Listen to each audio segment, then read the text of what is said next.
شروع اللہ کا نام لے کر جو بڑا مہربان نہایت رحم والا ہے۔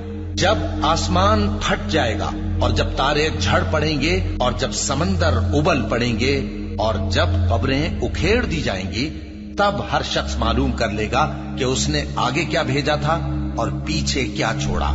اے انسان، تجھ کو اپنے رب کریم کے بارے میں کس چیز نے دھوکہ دیا؟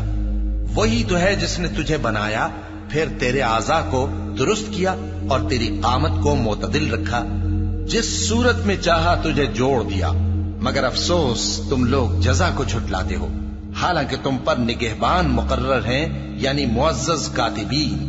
جو کچھ تم کرتے ہو وہ اسے جانتے ہیں۔ بے شک نیکوکار نعمتوں کی بہشت میں ہوں گے اور بدکردار دوزخ میں، یعنی جزا کے دن اس میں داخل ہوں گے اور اس سے چھپ نہیں سکیں گے۔ اور تمہیں کیا معلوم کہ جزا کا دن کیسا ہے؟ پھر تمہیں کیا معلوم کہ جزا کا دن کیسا ہے؟ جس روز کوئی کسی کے کچھ کام نہ آ سکے گا اور حکم اس روز اللہ ہی کا ہو۔